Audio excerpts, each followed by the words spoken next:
ಆತ್ಮೀಯ ವಿದ್ಯಾರ್ಥಿಗಳೇ, ಹಿಂದಿನ ತರಗತಿಯಲ್ಲಿ ನಾವು ಮ್ಯಾಗ್ನೆಟಿಸಮ್ ಆ್ಯಂಡ್ ಮ್ಯಾಟರ್ ಬಗ್ಗೆ ತಿಳ್ಕೊಳ್ತಾ ಹಲವಾರು ವಿಚಾರಗಳನ್ನು ತಿಳ್ಕೊಂಡಿದ್ದು. ಅದರಲ್ಲಿ ನಾವು ಮ್ಯಾಗ್ನೆಟ್ ಅಂದರೆ ಏನು, ಮ್ಯಾಗ್ನೆಟಿನ ವಿಧಗಳು ಅಂದರೆ ಆರ್ಟಿಫಿಷಿಯಲ್ ಮ್ಯಾಗ್ನೆಟ್ಸು, ನ್ಯಾಚುರಲ್ ಮ್ಯಾಗ್ನೆಟ್ಸು, ಮತ್ತು ಮ್ಯಾಗ್ನೆಟಿಕ್ ಫೀಲ್ಡ್, ಆ ಮ್ಯಾಗ್ನೆಟಿಕ್ ಫೀಲ್ಡನ್ನು ನಾವು ಹೇಗೆ ಚಿತ್ರದ ಮುಖಾಂತರ ಬರಿತೀವಿ, ಮತ್ತು ಮ್ಯಾಗ್ನೆಟಿಕ್ ಫೀಲ್ಡ್ ಲೈನ್ಸ್ ಮತ್ತು ಅವುಗಳ ಗುಣಗಳು ಇತ್ಯಾದಿ ವಿಚಾರಗಳ ಬಗ್ಗೆ ಅನೇಕ ಮಾಹಿತಿಯನ್ನು ತಿಳ್ಕೊಂಡಿದ್ದು. ನಂತರ ಈಗ ನಾವು ಅದೇ ಪಾಠದ ಮುಂದುವರೆದ ಭಾಗಕ್ಕೆ ನಾವು ಬರೋಣ. ಈಗ ನಾವು ಈ ಒಂದು ತರಗತಿಯನ್ನು ತಿಳ್ಕೊಳ್ತಕ್ಕಂಥದ್ದು ಮೊದಲನೇದಾಗಿ ಅರ್ತ್ಸ್ ಮ್ಯಾಗ್ನೆಟಿಸಮ್ ಅಂತಂದರೆ ಭೂಮಿಯ ಒಂದು ಕಾಂತತ್ವದ ಬಗ್ಗೆ ತಿಳ್ಕೊಳ್ತೀವಿ. ನಂತರ ಭೂಮಿಯ ಕಾಂತತ್ವವನ್ನು ವರ್ಣಿಸಬೇಕು ಅಂತಂದರೆ ನಮಗೆ ಕೆಲವು ಪದಗಳನ್ನು ಬಳಸ್ತೀವಿ. ಆ ಪದಗಳ ಬಗ್ಗೆ ಮಾಹಿತಿನ ತಿಳ್ಕೊಳ್ತೀವಿ. ಒಂದೊಂದಾಗಿ ನೋಡೋದಾದರೆ ಮ್ಯಾಗ್ನೆಟಿಕ್ ಡೆಕ್ಲಿನೇಷನ್ ಅಂತಕ್ಕಂಥದ್ದು, ಎರಡನೇದು ಮ್ಯಾಗ್ನೆಟಿಕ್ ಇನ್ಕ್ಲಿನೇಷನ್ ಅಥವಾ ಡಿಪ್ ಅಂತ ಕರಿತೀವಿ, ಮತ್ತು ಆ್ಯಂಗಲ್ ಆಫ್ ಡಿಪ್ ಅಂತಲೂ ಕೂಡ ಕರೀತಾರೆ. ಮೂರನೇದಾಗಿ horizontal component of magnetic field of earth, ಅಂದರೆ ಭೂಮಿಯ ಕಾಂತತ್ವವನ್ನು ನಾವು ವಿವರಿಸಬೇಕು ಅಥವಾ ವರ್ಣಿಸಬೇಕು ಅಂತಂದರೆ ನಾವು ಈ ಮೂರು ಪದಗಳನ್ನು ಉಪಯೋಗಿಸ್ಬಿಟ್ಟು ಅಥವಾ ಈ ಮೂರು ಭೌತ ಪರಿಮಾಣಗಳನ್ನು, ಫಿಸಿಕಲ್ ಕ್ವಾಂಟಿಟಿಗಳನ್ನು ಬಳಸ್ಬಿಟ್ಟು ನಾವೇನು ಮಾಡ್ತೀವಿ, ಎಕ್ಸ್ಪ್ಲೈನ್ ಮಾಡ್ತೀವಿ. ಓಕೆ, ಅದನ್ನು ನಾವು ಈ ತರಗತಿಯಲ್ಲಿ ತಿಳ್ಕೊಳ್ತಾ ಹೋಗೋಣ. ಮೊದಲಿಗೆ ಅರ್ತ್ಸ್ ಮ್ಯಾಗ್ನೆಟಿಸಮ್ ಬಗ್ಗೆ ತಿಳ್ಕೊಳ್ಳೋಣ, ಅಂದರೆ ಭೂಮಿಯ ಕಾಂತತ್ವದ ಬಗ್ಗೆ. ಓಕೆ, ಹಿಂದಿನ ತರಗತಿಯಲ್ಲಿ ನಾವು ಅಯಸ್ಕಾಂತದ ಬಗ್ಗೆ ಕೆಲವು ಮಾಹಿತಿಗಳನ್ನು ತಿಳ್ಕೊಂಡು, ಏನಪ್ಪ ಅಂತಂದರೆ ಯಾವುದೇ ಒಂದು ಅಯಸ್ಕಾಂತ ಸ್ವತಂತ್ರವಾಗಿ ತೂಗು ಬಿಟ್ಟಾಗ ಅದು ಯಾವಾಗಲೂ ಕೂಡ ಉತ್ತರ ಮತ್ತು ದಕ್ಷಿಣ ದಿಕ್ಕಿನಲ್ಲೇ ನಿಲ್ಲುತ್ತೆ. A magnet which is suspended freely will come to rest in the direction of north and south ಅಂತಕ್ಕಂಥ ವಿಚಾರವನ್ನು ನಾವು ತಿಳ್ಕೊಂಡಿದ್ವಿ. ಹಾಗಾದರೆ ಯಾಕೆ ಈ ರೀತಿ ನಿಲ್ಲಬೇಕು, ಉತ್ತರ ದಕ್ಷಿಣವಾಗಿ ಯಾಕೆ ನಿಲ್ಲಬೇಕು ಅನ್ನೋದಕ್ಕೆ ಒಂದು ಸೂಕ್ತವಾದಂಥ ಒಂದು ವಿವರಣೆಯನ್ನು ಕೊಟ್ಟಿದ್ದು ಯಾರಪ್ಪ ಅಂತಂದರೆ ವಿಲಿಯಂ ಗಿಲ್ಬರ್ಟ್ ಅಂತಕ್ಕಂಥ ಒಬ್ಬ ವಿಜ್ಞಾನಿ. He explains that earth behaves like a huge magnet. That means earth itself a magnet. ಭೂಮಿನೇ ಒಂದು ಅಯಸ್ಕಾಂತ ಆಗಿದೆ. ಈ ಕಾರಣದಿಂದ ಭೂಮಿಯ ಮೇಲೆ ತೂಗು ಬಿಟ್ಟಂಥ ಎಲ್ಲ ಅಯಸ್ಕಾಂತಗಳು ಕೂಡ ಏನಾಗ್ತವೆ, ಉತ್ತರ ಮತ್ತು ದಕ್ಷಿಣವಾಗಿಯೇ ನಿಲ್ಲುತ್ತೆ. ನೋಡಿ, ಚಿತ್ರವನ್ನು ಗಮನಿಸಿ. ಇಲ್ಲಿ ಭೂಮಿಯನ್ನು ನೀವು ಒಂದು ಅಯಸ್ಕಾಂತ ಅಂತ ತಗೊಂಡ್ರೆ, ಈಗ ನೀವು ಅಯಸ್ಕಾಂತ ಸುತ್ತ ಕಾಂತೀಯ ಬಲರೇಖೆಗಳನ್ನು ಹೇಗೆ ಎಳಿಬೇಕು ಅಂತ ನಾವು ಹಿಂದಿನ ತರಗತಿಯನ್ನು ತಿಳ್ಕೊಂಡಿದ್ದೀವಿ. ನೋಡಿ, ಕಾಂತೀಯ ಬಲರೇಖೆಗಳು ಈ ರೀತಿ ಇರ್ತವೆ ಭೂಮಿಯ ಸುತ್ತ. ಈಗ ಭೂಮಿಯನ್ನು ನಾವು ಒಂದು ಅಯಸ್ಕಾಂತ ಅಂತ ಅಂದ್ಕೊಂಡ್ರೆ ಅದಕ್ಕೆ ಎರಡು ಧ್ರುವಗಳಿರಲೇಬೇಕಲ್ವೇ? ಯಾವುದು? ಉತ್ತರ ಧ್ರುವ ಮತ್ತು ದಕ್ಷಿಣ ಧ್ರುವ. ಓಕೆ, ನಾರ್ತ್ ಪೋಲ್ ಇರಬೇಕು ಮತ್ತು ಸೌತ್ ಪೋಲ್ ಇರಬೇಕು. ಓಕೆ, ನಾರ್ತ್ ಪೋಲ್ ಅಂದರೆ ಯಾವ ಕಡೆ ಇರುತ್ತೆ ನಮ್ಗೆ ಈಗ ತಿಳ್ಕೊಂಡಿದ್ದೀವಿ. ನಾರ್ತ್ ದಿಕ್ಕಿಗಿರೋದೆ ನಾರ್ತ್ ಪೋಲ್, ಸೌತ್ ದಿಕ್ಕಿಗಿರೋದೆ ಸೌತ್ ಪೋಲ್ ಅಂತ ತಿಳ್ಕೊಂಡಿದ್ದೀವಿ. ಹಾಗಾಗಿ ನಾರ್ತ್ ಪೋಲ್ ಎಲ್ಲಿರುತ್ತೆ ಅಂತಂದರೆ ಸರಿ ಸುಮಾರು ಈ ಭಾಗದಲ್ಲಿ ನಾರ್ತ್ ಪೋಲ್ ಇರುತ್ತೆ. ಸೌತ್ ಪೋಲ್ ಎಲ್ಲಿರುತ್ತೆ? ಇಲ್ಲೆಲ್ಲ ಇರುತ್ತೆ, ಸೌತ್ ಡೈರೆಕ್ಷನ್ ಇರುತ್ತೆ. ಆದರೆ ಇಲ್ಲಿ ಕಾಂತೀಯ ಬಲರೇಖೆಗಳನ್ನು ಗಮನಿಸಿ. Now see the magnetic field lines. We have studied the property of magnetic field lines. The magnetic field lines start from North Pole and end at South Pole. Okay, ಈಗ ಕೆಳಗಿನ ಭಾಗ south pole ಆದರೆ magnetic field lines ಹೆಂಗೆ start ಆಗಬೇಕಿತ್ತು? North ಪೋಲಿಂದ start ಆಗಬೇಕಿತ್ತು. ಇಲ್ಲಿ ನೋಡಿದ್ರೆ south ಪೋಲಿಂದ start ಆಗಿದೆ, ನಾರ್ತ್ ಪೋಲ್ಗೆ ಎಂಡ್ ಆಗಿದೆ. ಆದರೆ ಇಲ್ಲೊಂದು ವಿಶೇಷ ಏನಪ್ಪ ಅಂತಂದರೆ, ಈ ಭೂಮಿಯ ನಾರ್ತ್ ಪೋಲ್ ಎಲ್ಲಿದೆ? ಇಲ್ಲೆಲ್ಲೋ ಇದೆ ಅಂತ ಹೇಳಿದ್ವಲ್ಲ north pole. This north pole behaves as south pole. ಇಲ್ಲಿ ಸೌತ್ ಪೋಲ್ ಇದೆ ಕೆಳಗಡೆ, ಎಲ್ಲಿದೆ ನೋಡಿ, ಇಲ್ಲೆಲ್ಲೋ ಇದೆ ಸೌತ್ ಪೋಲ್. ಆದರೆ ಈ ಸೌತ್ ಪೋಲ್ ಯಾವ ರೀತಿ ಬಿಹೇವ್ ಮಾಡುತ್ತೆ? ಇದು it behaves like a north pole. ಅಂದರೆ ಭೂಮಿಗೂ, ಅಂದರೆ ಭೂಮಿಯನ್ನು ಅಯಸ್ಕಾಂತ ಅಂದ್ಕೊಂಡ್ರೆ ಭೂಮಿಗೂ ಕೂಡ ಎರಡು ಧ್ರುವಗಳಿದ್ದಾವೆ. ಅದಕ್ಕೂ ಉತ್ತರ ಧ್ರುವ ಇದೆ, ದಕ್ಷಿಣ ಧ್ರುವ ಇದೆ.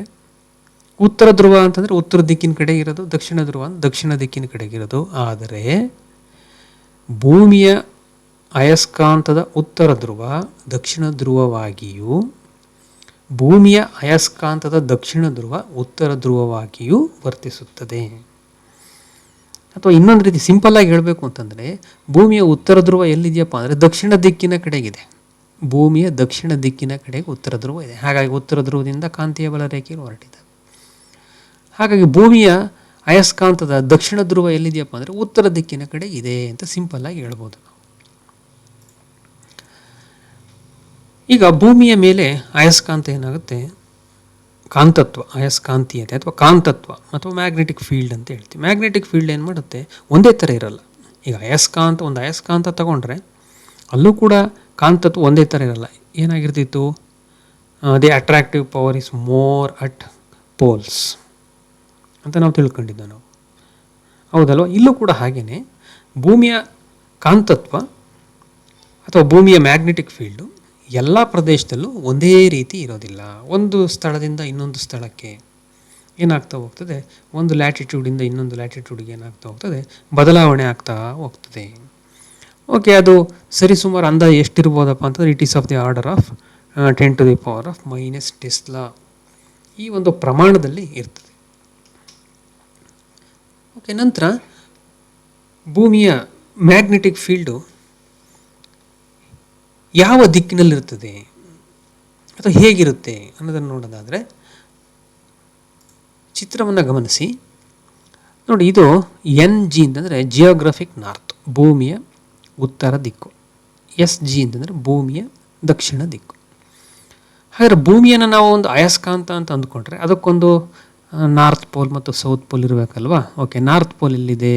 ಓಕೆ, ನಾರ್ತ್ ಪೋಲ್ ನೋಡಿ, ನಾರ್ತ್ ಡೈರೆಕ್ಷನ್ನಲ್ಲಿಲ್ಲ, ಸ್ವಲ್ಪ ಏನಾಗಿದೆ, ಓರೆಯಾಗಿದೆ.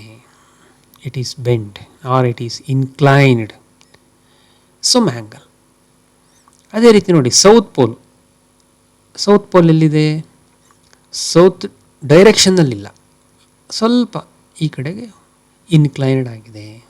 ಎಷ್ಟಪ್ಪ ಅಂದರೆ 11.3 ಡಿಗ್ರಿನಷ್ಟು ಏನಾಗಿದೆ, ಈ ಮ್ಯಾಗ್ನೆಟಿಕ್ ಫೀಲ್ಡಿನ ಆ್ಯಕ್ಸಿಸ್ಸು ಮತ್ತು ಈ ಭೂಮಿಯ ಜಿಯೋಗ್ರಫಿಕ್ ಆ್ಯಕ್ಸಿಸ್ಸು ಇವುಗಳ ನಡುವೆ ಇರತಕ್ಕಂಥ ಕೋನ ಏನಾಗಿದೆ, 11.3 ಡಿಗ್ರಿನಷ್ಟು ಏನಾಗಿದೆ, ವೇರಿಯೇಷನ್ ಇದೆ.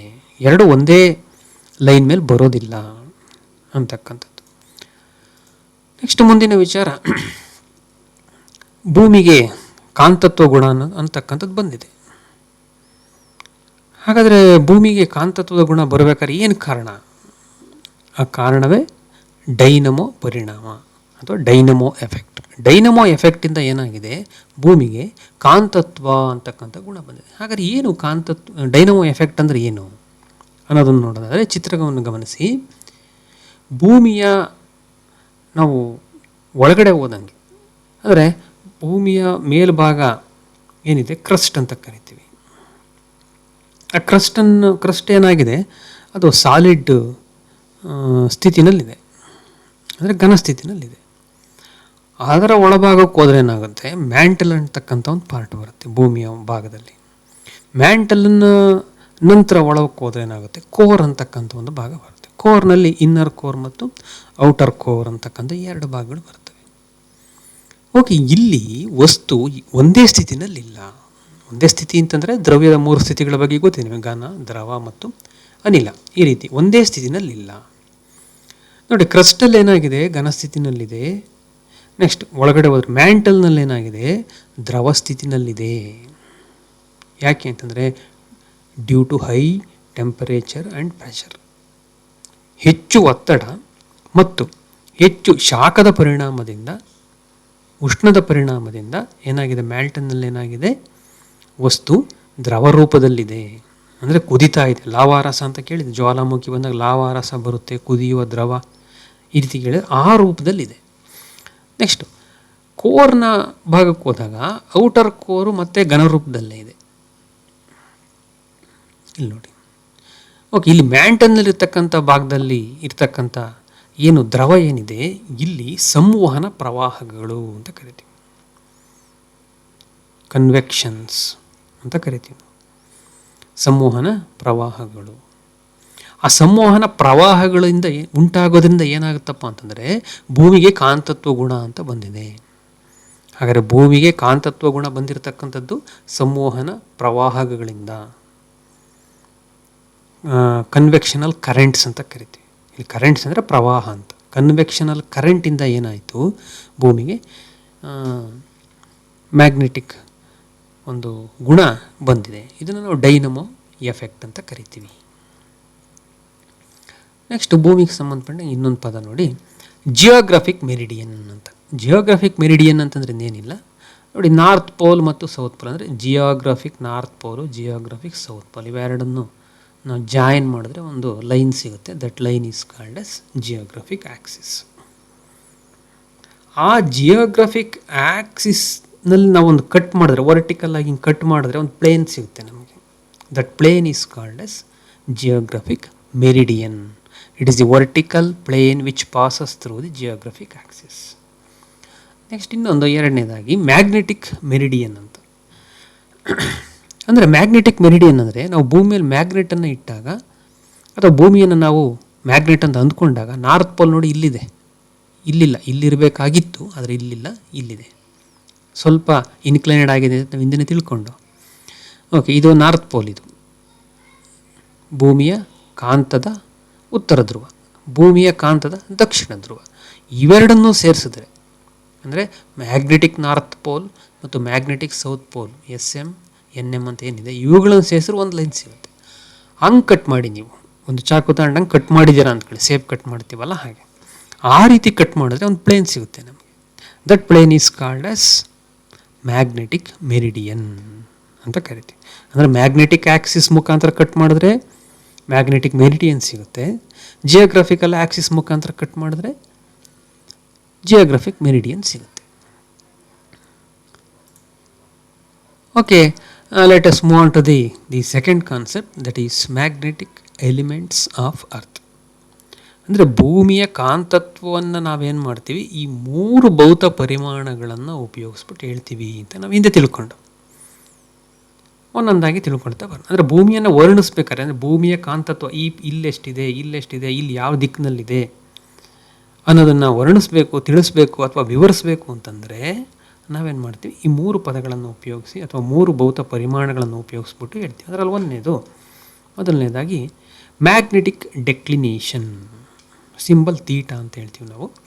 ಓಕೆ, ಮ್ಯಾಗ್ನೆಟಿಕ್ ಡೆಕ್ಲಿನೇಷನ್ ಅಂತಂದರೆ ಏನಪ್ಪ ಅಂತಂದರೆ ನೋಡಿ, ಯಾವುದೇ ಒಂದು ಸ್ಥಳದಲ್ಲಿ ಒಂದು ಮ್ಯಾಗ್ನೆಟನ್ನು ಇಟ್ಟಾಗ ಅದು ನಮ್ಗೆ ಈಗಾಗಲೇ ಗೊತ್ತಾಗಿದೆ, ಕರೆಕ್ಟಾಗಿ ನಾರ್ತ್ ದಿಕ್ಕಿಗೆ ನಿಂತ್ಕೊಳ್ಳಲ್ಲ, ಸ್ವಲ್ಪ ಏನಾಗುತ್ತೆ, ಬೆಂಡಾಗುತ್ತೆ ಅಂತ ಹೇಳ್ದೆ ನಾವು.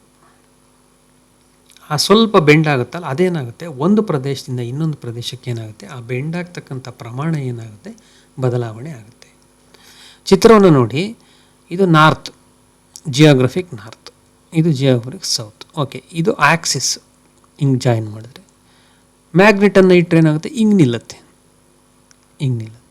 ಹಿಂಗೆ ನಿಂತಾಗ ನೋಡಿ, ಇದರ ಆಕ್ಸಿಸ್ ನೋಡಿ, ಈ ಆಕ್ಸಿಸ್ಸು ಮತ್ತು ಈ ಆಕ್ಸಿಸ್ಸು ಇವುಗಳ ನಡುವೆ ಇರತಕ್ಕಂಥ ಕೋನ, ಈ ಕೋನಕ್ಕೆ ನಾವೇನಂತ ಕರಿತೀವಿ, magnetic ಡೆಕ್ಲಿನೇಷನ್. The angle between magnetic meridian. Magnetic meridian ಅಂದರೆ ನಾವು ಹಿಂದೆ ತಿಳ್ಕೊಂಡಿದ್ವಿ, ಮ್ಯಾಗ್ನೆಟಿಕ್ ಮೆರಿಡಿಯನ್ ಅಂದರೆ ಇನ್ನೇನಿಲ್ಲ, ಮ್ಯಾಗ್ನೆಟಿಕ್ ಪೋಲ್ಸನ್ನು ಜಾಯಿನ್ ಮಾಡ್ತಕ್ಕಂಥ ಲೈನು ಅಥವಾ ಪ್ಲೇನ್ ಅಂತ ಅಂದ್ಕೊಳ್ಳಿ. ಜಿಯೋಗ್ರಫಿಕ್ ಮೆರಿಡಿಯನ್ ಅಂತಂದರೆ ಜಿಯೋಗ್ರಫಿಕ್ ದಿಕ್ಕುಗಳನ್ನು, ಅಂದರೆ ನಾರ್ತ್ ಪೋಲು ಸೌತ್ ಪೋಲನ್ನು, ಉತ್ತರದ ದಿಕ್ಕು ಮತ್ತು ದಕ್ಷಿಣ ದಿಕ್ಕನ್ನು ಜಾಯಿನ್ ಮಾಡೋದು ಸಿಗುತ್ತಲ್ಲ ಒಂದು ಆಕ್ಸಿಸ್, ಅದ್ರ ಮುಖಾಂತರ ಕಟ್ ಮಾಡೋದು ಸಿಗುತ್ತಲ್ಲ ಒಂದು ಪ್ಲೇನ್. ಆ ಪ್ಲೇನ್ಗೂ ಈ ಪ್ಲೇನ್ಗೂ ನಡುವೆ ಇರತಕ್ಕಂಥ ಕೋನ, ಆ ಕೋನಕ್ಕೆ ನಾವೇನಂತ ಕರಿತೀವಿ, ಮ್ಯಾಗ್ನೆಟಿಕ್ ಡೆಕ್ಲಿನೇಷನ್ ಅಂತ ಕರಿತೀವಿ. ಓಕೆ, ಮ್ಯಾಗ್ನೆಟಿಕ್ ಡೆಕ್ಲಿನೇಷನ್ನು ಎಲ್ಲ ಸ್ಥಳಗಳು ಒಂದೇ ಥರ ಇರೋದಿಲ್ಲ. ಹೇಗಿರುತ್ತೆ ನೋಡಿ, ಚಿತ್ರ ನೋಡಿ, ಗಮನಿಸಿ ನೋಡಿ, ಈ ಒಂದು ಅಕ್ಷಾಂಶದಲ್ಲಿಟ್ಟಾಗ, ಈ ಲ್ಯಾಟಿಟ್ಯೂಡಲ್ಲಿಟ್ಟಾಗ ಅದು ಈ ಕೆಂಪು ಇದೆಯಲ್ಲ, ಈ ಡೈರೆಕ್ಷನ್ ನಿಲ್ಲುತ್ತೆ, ಅಂದರೆ ಆ್ಯಂಗಲ್ ನೋಡಿ ಎಷ್ಟೋ ಇದೆ ನೋಡಿ. ಈ ಪ್ರದೇಶಕ್ಕೆ ಬಂದು ಇಟ್ಟಾಗ ಆ್ಯಂಗಲ್ ನೋಡಿ ಇಲ್ಲಿ ವೇರಿಯೇಷನ್ ಆಯಿತು. ನೆಕ್ಸ್ಟ್ ಈ ಕಡೆ ಬಂದು ನೋಡಿ, ಇಲ್ಲಿ ಈ ಒಂದು ಪ್ರದೇಶದಲ್ಲಿಟ್ಟಾಗ ಇಲ್ಲೂ ಆ್ಯಂಗಲ್ ವೇರಿಯೇಷನ್ ಇದೆ, ಆದರೆ ಬೆಂಡಾಗಿರ್ತಕ್ಕಂಥ ಪ್ರಮಾಣ ಏನಾಗಿದೆ, ಒಂದೇ ಇದ್ರೂ ಕೂಡ ದಿಕ್ಕಿನಲ್ಲಿ ಬದಲಾವಣೆ ಇದೆ ನೋಡಿ. ಇಲ್ಲೇನಾಗಿದೆ ನೋಡಿ, ಇಲ್ಲಿ ಯಾವ ರೀತಿ ಇದೆ ಅಂತಂದರೆ, ಇಲ್ಲಿ ಪಶ್ಚಿಮ ಭಾಗಕ್ಕೆ ಏನಾಗಿದೆ, ಬೆಂಡಾಗಿದೆ, ವೆಸ್ಟರ್ನ್ ಡಿಕ್ಲಿನೇಷನ್ ಅಂತ ಕರಿತೀವಿ. ಇಲ್ಲಿ ಬಂದಾಗ, ಇಲ್ಲಿ ನೋಡಿದಾಗ ಏನಾಗಿದೆ, ಪೂರ್ವದ ಕಡೆಗೆ ಬೆಂಡಾಗಿದೆ. ಈಸ್ಟರ್ನ್ ಡೆಕ್ಲಿನೇಷನ್ ಅಂತ ಕರಿತೀವಿ. ನೋಡಿ, ಇಲ್ಲೊಂಥರ ಬೆಂಡ್ ಆಗಿದೆ, ಇಲ್ಲೊಂಥರ ಬೆಂಡ್ ಆಗಿದೆ. ಹೀಗೆ ಬೆಂಡ್ ಆಗ್ತಕ್ಕಂಥ ಪ್ರಮಾಣ ಏನಾಗುತ್ತೆ, ಅಥವಾ ಇನ್ಕ್ಲಿನೇಷನಿನ ಪ್ರಮಾಣ ಏನಾಗುತ್ತೆ, ಒಂದು ಸ್ಥಳದಿಂದ ಇನ್ನೊಂದು ಸ್ಥಳಕ್ಕೆ ಬದಲಾವಣೆ ಆಗ್ತಾ ಹೋಗ್ತದೆ. ಕೆಲವು ಕಡೆ ಹೆಚ್ಚಿರುತ್ತೆ, ಕೆಲವು ಕಡೆ ಕಡಿಮೆ ಇರುತ್ತೆ. That is declination is less near equator. ನೋಡಿ, ಇದು ಈಕ್ವೆಟಾರ್ ಪ್ರದೇಶಕ್ಕೆ ಬಂದಾಗ ಇಲ್ಲಿ ಸ್ವಲ್ಪ ಕಡಿಮೆ ಆಗಿದೆ. ಇಲ್ಲಿ ಹೈಯರ್ ಲ್ಯಾಟಿಟ್ಯೂಡ್ಗೆ ಹೋದಂಗೆ ಅಂತಂದರೆ ಈ ಅಡ್ಡಗೆರೆಗಳಿದಾವಲ್ಲ, ಈ ಹೈಯರ್ ಲ್ಯಾಟಿಟ್ಯೂಡ್ಸ್, ಈಗ ಹಿಂಗೆ ಮೇಲಕ್ಕೆ ಹೋದಂಗೆ ಏನಾಗುತ್ತೆ, ಹೆಚ್ಚಾಗ್ತಾ ಹೋಗ್ತದೆ. ಇಲ್ಲಿಗೆ ಈಕ್ವೆಟಾರ್ ಕಡೆಗೆ ಬಂದಂಗೆ, ಈಕ್ವೆಟಾರ್ ಅಂದರೆ ಸಮಭಾಜಕ ವೃತ್ತ ಅಂತೇನು ಕರಿತೀವಿ, ಈ ಲೈನಿಗೆ ಬಂದಂಗೆ ಏನಾಗುತ್ತೆ, ಇಲ್ಲಿಗೆ ಬಂದರೆ ಕಡಿಮೆ ಆಗುತ್ತೆ ಆದಷ್ಟು. ನೆಕ್ಸ್ಟ್ ಕೆಳಕ್ಕೆ ಹೋದ್ರೂ ಮತ್ತೆ ಹೆಚ್ಚಾಗುತ್ತೆ, ಇಲ್ಲಿಂದ ಮೇಲಕ್ಕೆ ಹೋದ್ರೂ ಮತ್ತೆ ಹೆಚ್ಚಾಗ್ತಾ ಹೋಗ್ತದೆ. ಓಕೆ, ಇದು ಮ್ಯಾಗ್ನೆಟಿಕ್ ಡೆಕ್ಲಿನೇಷನಿನ ಬಗ್ಗೆ. ನೆಕ್ಸ್ಟು ಎರಡನೇದಾಗಿ ಮ್ಯಾಗ್ನೆಟಿಕ್ ಇನ್ಕ್ಲಿನೇಷನ್ ಅಥವಾ ಡಿಪ್ ಅಂತ ಕರೀತಾರೆ, ಅಥವಾ ಆ್ಯಂಗಲ್ ಆಫ್ ಡಿಪ್ ಅಂತಲೂ ಕೂಡ ಕರೀತಾರೆ. ಐ ಅಂತಕ್ಕಂಥ ಸಿಂಬಲಿಂದ ಅದನ್ನು ಉಪಯೋಗಿಸ್ತಾರೆ. ಓಕೆ, ಚಿತ್ರ ನೋಡಿ, ನಾವು ಮ್ಯಾಗ್ನೆಟನ್ನು ಒಂದು ಪ್ಲೇಸ್ನಲ್ಲಿಟ್ಟಾಗ ಅದು ಆ್ಯಕ್ಚುಲಿ ನೋಡಿ ಹಿಂಗೆ ಈ ಡೈರೆಕ್ಷನಲ್ಲಿ ಅಥವಾ ಈ ಪ್ಲೇನಲ್ಲಿ ಇರಬೇಕಿತ್ತು, ಆದರೆ ಇರಲ್ಲ. ಕಾರಣ ಏನಪ್ಪ ಅಂತಂದರೆ ಭೂಮಿಯ ಕಾಂತತ್ವ ಎಲ್ಲ ಪ್ರದೇಶದಲ್ಲೂ ಒಂದೇ ಥರ ಇಲ್ಲ. ಹಾಗಾಗಿ ಈ ಥರ ಹಾರಿಜಾಂಟಲಲ್ಲಿ ನಿಲ್ಲಲ್ಲ ಅದು. This is horizontal. ಯಾವುದೋ ಒಂದು ಪ್ಲೇಸಲ್ಲಿ ಇಟ್ಟಾಗ ಏನಾಗುತ್ತೆ ನೋಡಿ, ಉತ್ತರ ಧ್ರುವ ಏನಾಯಿತು, ಕೆಂಪು ಬಣ್ಣದಲ್ಲಿದೆಯಲ್ಲ ಆ ಪಾರ್ಟ್ ಏನಾಯಿತು ಸ್ವಲ್ಪ ಮೇಲಕ್ಕೆ ಹೋಗಿದೆ, ಈ ಪಾರ್ಟ್ ಏನಾಗಿದೆ ಸ್ವಲ್ಪ ಕೆಳಗಡೆಗೆ ಬಂದಿದೆ. ಈ ರೀತಿ ಮೇಲಕ್ಕೆ ಹೋಗೋದು ಕೆಳಗೆ ಬರೋ ಪ್ರಮಾಣ ಏನಾಗುತ್ತೆ, ಒಂದು ಸ್ಥಳದಿಂದ ಇನ್ನೊಂದು ಸ್ಥಳಕ್ಕೂ ಮತ್ತು ಬೇರೆ ಆಗ್ತಾ ಹೋಗ್ತದೆ. ಓಕೆ, ಈಗ ಈ ಹಾರಿಜಾಂಟಲ್ಲಿನ ಡೈರೆಕ್ಷನ್ನು ಮತ್ತು ಇದು ಏನು ನಿಂತಿದೆ ಈ ಡೈರೆಕ್ಷನ್ನು, ಇವುಗಳ ನಡುವೆ ಇರತಕ್ಕಂಥ ಕೋನಕ್ಕೆ ನಾವೇನಂತ ಕರಿತೀವಿ, ಮ್ಯಾಗ್ನೆಟಿಕ್ ಇನ್ಕ್ಲಿನೇಷನ್ ಅಥವಾ ಆ್ಯಂಗಲ್ ಆಫ್ ಡಿಪ್ ಅಂತ ಕರಿತೀವಿ. Okay, it is the angle between the direction of total magnetic field of earth. ಅಂದರೆ ಇದು this is total magnetic field, this is total magnetic field, total magnetic field of the earth and horizontal line in the magnetic meridian. ಇಲ್ಲೇ ಒಂದು ಹಾರಿಜಾಂಟಲನ್ನು ಹಾಕಿದ್ರೆ, ಈ ಪ್ಲೇಸ್ಗೆ ಎಲ್ಲಿಟ್ಟಿದ್ದೀವೋ ಆ place ಒಂದು horizontal ಆಗಿ ಹಿಂಗೆ ಹಾಕಿದ್ರೆ, ಆ ಹಾರಿಜಾಂಟಲ್ಲು ಮತ್ತು ಈ ಡೈರೆಕ್ಷನ್ ಯಾವುದು, ಯಾವ ದಿಕ್ಕಿನಲ್ಲಿ ನಿಲ್ಲುತ್ತೋ ಇದರ ಓರಿಯೆಂಟೇಷನ್, ಇವುಗಳ ನಡುವೆ ಇರತಕ್ಕಂಥ ಕೋನಕ್ಕೆ ಏನಂತ ಕರಿತೀವಿ ನಾವು, ಮ್ಯಾಗ್ನೆಟಿಕ್ ಇನ್ಕ್ಲಿನೇಷನ್ ಅಥವಾ ಡಿಪ್ ಅಂತ ಕರಿತೀವಿ. ನೋಡಿ, ಈ ಚಿತ್ರವನ್ನು ಗಮನಿಸಿ.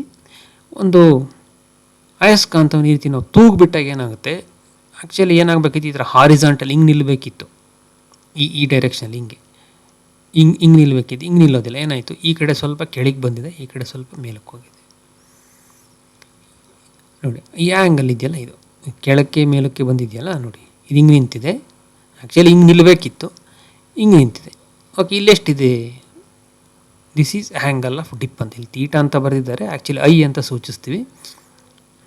ನೀವು ತೀಟಾ ಆ್ಯಕ್ಚುಲಿ ಮೊದಲನೇ ಇದಕ್ಕೆ ನಾವು ಹೇಳಿದ್ದು, ಇದನ್ನು ನೀವು ಗಣನೆಗೆ ತಗೊಳ್ಬೇಡ್ರಿ. ಇಲ್ಲಿ ಆ್ಯಂಗಲ್ ಆಫ್ ಡಿಪ್ ಅಂತ ಕರಿತೀವಿ, ಐ ಅಂತ ಡಿನೋಟ್ ಮಾಡ್ತೀವಿ ನಾವು. ಓಕೆ, ನೆಕ್ಸ್ಟು ಈ ಆ್ಯಂಗಲ್ ಆಫ್ ಡಿಪ್ ಒಂದು ಪ್ರದೇಶದಿಂದ ಇನ್ನೊಂದು ಪ್ರದೇಶಕ್ಕೆ ಬೇರೆ ಬೇರೆ ಆಗುತ್ತೆ ಅಂತ ನಾವು ತಿಳ್ಕೊಂಡು, ಇದೇನಾಗುತ್ತೆ, ಪೋಲ್ ಅಂದರೆ ಧ್ರುವಗಳಲ್ಲಿ 90 ಡಿಗ್ರಿ ಇರ್ತದೆ. ಈ ಥರ ಡೆಕ್ಲಿನೇಷನ್ ಅಂದರೆ ಬೆಂಡ್ ಆಗ್ತಕ್ಕಂಥ ಪ್ರಮಾಣ 90 ಡಿಗ್ರಿ ಇರುತ್ತೆ. ಈಕ್ವೆಟಾರಲ್ಲಿ 0 ಇರುತ್ತೆ. ನೋಡಿ, ಇಲ್ಲಿ ಗಮನಿಸಿ, ಇದು ಈಕ್ವೆಟಾರ್. ನೋಡಿ, ಇದು ಹಾರಿಜಾಂಟಲ್ ಲೈನ್, ಡಾಟೆಡ್ ಲೈನ್ ಇದೆಯಲ್ಲ ಅದು ಹಾರಿಜಾಂಟಲ್ಲು, ಈ ಕಪ್ಪು ಲೈನ್ ಇದೆಯಲ್ಲ ಅದು ಮ್ಯಾಗ್ನೆಟ್. ನೋಡಿ, ಈ ಪ್ರದೇಶಕ್ಕೆ ಬಂದಾಗ ಏನಾಯಿತು, ಹಾರಿಜಾಂಟಲ್ ಲೈನ್ಗೂ ಮ್ಯಾಗ್ನೆಟ್ಗೆ ಏನಾಯಿತು, ಸ್ವಲ್ಪ ಆ್ಯಂಗಲ್ ಉಂಟಾಯಿತು. ಈ ಥರ ಇರುತ್ತೆ. ಅದೇ ನೀವು ನಾರ್ತ್ ಪೋಲ್ಗೆ ಹೋಗ್ಬಿಟ್ರೆ ಏನಾಗುತ್ತೆ, ಸ್ಟ್ರೈಟಾಗಿ ನಿಂತ್ಕೊಂಡ್ಬಿಡುತ್ತೆ. ಅಲ್ಲಿ ಇದೇನಾಯಿತು, ಇದು ನಾರ್ತ್ ಪೋಲು, ಇದು ಸೌತ್ ಪೋಲ್ ಆಗುತ್ತೆ, ಇದನ್ನಿಂದ ಅಟ್ರ್ಯಾಕ್ಟ್ ಮಾಡುತ್ತೆ ಈ ಥರ. ನೆಕ್ಸ್ಟ್ ಇಲ್ಲೊಂದು ಚಿತ್ರ ನೋಡಿ, ಇದು ಈ ಭಾಗ, ಇದು ಭೂಮಿಯ ಒಂದು ಭಾಗ, ಇದು ಇನ್ನೊಂದು ಭಾಗ. ನೋಡಿ, ಇಲ್ಲಿ ಮ್ಯಾಗ್ನೆಟಿಕ್ ಪೋಲಲ್ಲಿ ಹೇಗೆ ನಿಂತಿದೆ. ಓಕೆ, ನಾರ್ತ್ ಪೋಲ್ ಈ ಕಡೆ ಕರೆಕ್ಟಾಗಿ 90 ಡಿಗ್ರಿ ಆಗಿದೆ. ಇದು ಹಾರಿಜಾಂಟಲ್, ನೀವು ಹಿಂಗೆ ಹೇಳಿದ್ರೆ, ಹಿಂಗೆ ಹಾರಿಜಾಂಟಲ್ ಹಿಂಗೆ ಡಾಟೆಡ್ ಲೈನ್ ಹೇಳಿದ್ರೆ ಇದಕ್ಕೂ ಇರತಕ್ಕಂಥ ಕೋನ 90 ಡಿಗ್ರಿ ಇರುತ್ತೆ. ನೆಕ್ಸ್ಟ್ ಇಲ್ಲಿ ಹಾರಿಜಾಂಟಲ್ನ ಹೇಳಿದ್ರೆ ಏನಾಯಿತು, 90 ಡಿಗ್ರಿಯಿಂದ ಕಡಿಮೆ ಆಯಿತು. ನೆಕ್ಸ್ಟ್ ಇಲ್ಲಿ ಹೇಳಿದಾಗ ಏನಾಯಿತು, ಇಲ್ಲಿ ಇನ್ನೂ ಕಡಿಮೆ ಆಗುತ್ತೆ. ನೆಕ್ಸ್ಟ್ ಇಲ್ಲಿಗೆ ಹಾಕಿದಾಗ ಈ ಥರ ಎಳಿಬೇಕು, ಹಿಂಗೆ ಹೇಳಿದಾಗ. ನೆಕ್ಸ್ಟ್ ಇಲ್ಲಿ ಹಾರಿಜಾಂಟಲ್ ಲೈನನ್ನು ಹೇಳಿದ್ರೆ ನೋಡಿ ಇಲ್ಲಿ ಹಾರಿಜಾಂಟಲ್ ಲೈನಿನ ಮುಖಾಂತರನೇ ನಿಂತಿದೆ.